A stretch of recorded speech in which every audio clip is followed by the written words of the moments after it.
Welcome to Chillin' Ghost Stories, where the scariest tales come to life in the dead of night. Tonight, we venture into the eerie legends of Thailand, a land haunted by vengeful spirits, black magic, and chilling apparitions.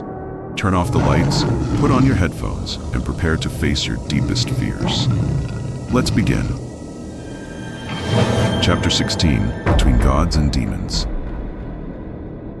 The continuous disturbances in Ploy's territory had drawn the attention of other forces. Some stronger factions had allied with other generals, simultaneously attacking Ploy's lands.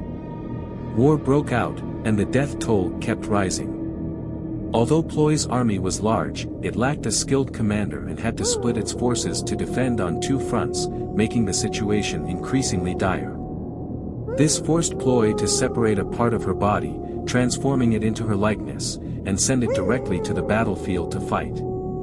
Only then could they hold their ground. Nearly a year passed, and the once prosperous land now lay in ruins, shrouded in a gloomy atmosphere. Death, famine, and disease weighed heavily on the people. But who could help them? The woman they once revered was now encased in a cocoon nearly the size of a room. She was simply waiting for the day she would emerge. All she needed was the day of the great solar eclipse, when the sun would be completely swallowed, and Ploy would return to this world. She would become the goddess of death, a reborn ancient Atula. Arthit hid in a small cave, having spent the past months evading the relentless pursuit of soldiers. Fortunately, Nina was by his side, always caring for and protecting him. None. "Ah, Nina. Do you not hate me?" he asked. Faced with this question, Nina did not rush to answer. Instead, she gazed deeply into Arthit's narrowed eyes for a long time. "I once hated you. Just like Sister Ploy," she finally said. "Then why do you?" Nina interrupted him, but that was in the past. "Don't dwell on it. Besides, you've now endured the same hardships that my mother and I suffered back then. That's enough." Arthit bowed his head, tears welling up in his eyes. "I truly wronged Nor, and I wronged both of you. If only I had remained calm and found a way to resolve things slowly, perhaps none of this would have happened. Mother no longer hated you in the end. Perhaps she understood, to some extent. Humans and demons can hardly coexist." Nina sighed, lost in thought for a moment before continuing, "I'm just sad that Sister Ploy couldn't understand that. She's been completely consumed by her demonic nature and hatred. It seems she can no longer return." "Right. Do you know about the recent events?" Nina nodded. "I know. Since she and I are of the same kind, I fully understand what she's doing. The Atula within her is trying to awaken." "Atula? The Atula?" Yes, Nina closed her eyes, sensing something before continuing, "It is indeed the Atula." Arthit's face turned pale. As someone who had practiced magic, he had studied ancient legends to some extent. He knew the power of Atula, a being from hell, and how terrifying it was. Once Atula entered this world, humanity would face a tragic fate. So, what should we do? A battle is inevitable. In the past, it was only thanks to the combined efforts of the nuns that Atula was temporarily sealed. But now, after Sister Ploy's relentless hunt, most of the surviving nuns have gone into hiding deep in the forests. It's hard to find anyone willing to stand and fight. Is there really no other way? Nina sighed, looking up at the gloomy sky, where dark plumes of smoke rose in the distance. "There is one way. We must find the Naga god, who has secluded himself deep in the forest." "The Naga god? Didn't he turn into stone after the battle among the gods?" "That's true. But if Atula appears, he won't be able to ignore it.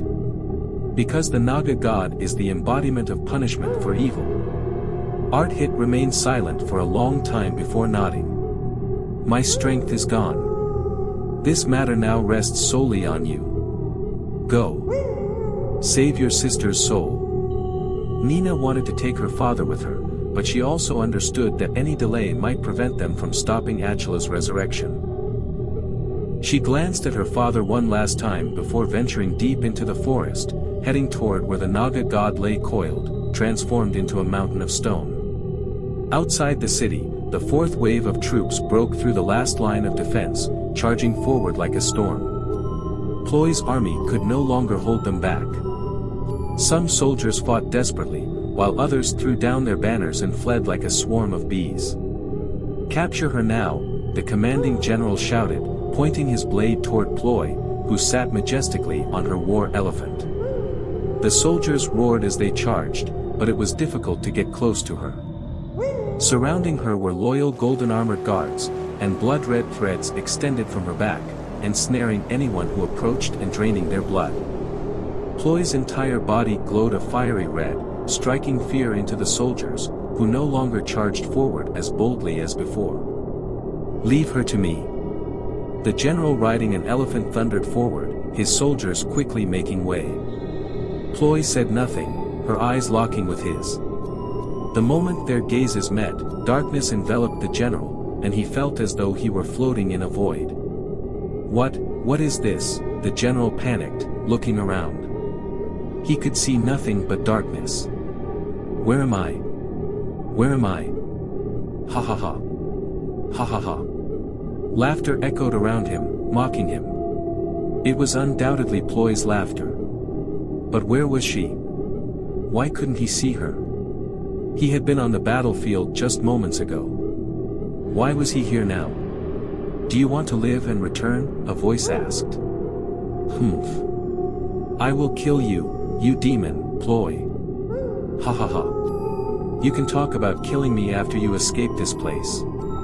The words struck the general's weak point. He had no idea how to escape this terrifying place.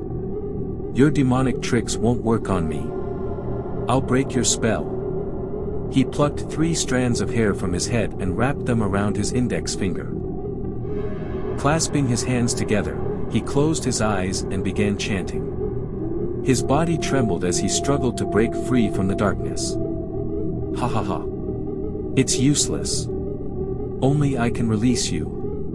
A pair of blood-red eyes opened, slowly approaching the general. They were enormous, as if they could swallow him whole. The general trembled violently before collapsing into the void. He was terrified, unable to comprehend what was happening. Struggling to control his rapid breathing, he stared at the eyes before him. "So, if you obey me, I'll let you go." By now, the general understood how terrifying Ploy was. His voice trembled as he asked, What do you want me to do?" "Just do one thing for me." Screams of agony echoed in his ears. A thunderous voice pulled the general back to reality. "Don't look into her eyes." The general opened his eyes wide, looking around. He was still on the battlefield. His war elephant was being restrained by the golden-armored soldiers, and he was still seated on its back. Turning around, he saw General Haidar from the Alliance. "Thank you for saving me. Her eyes have a demonic power. Many have died by looking into them. I feared you wouldn't know, so I came to help." "I see. All right, Nan. Let's kill her together." With that, Haidar lashed out with his whip, tangling it with Ploy's blood threads.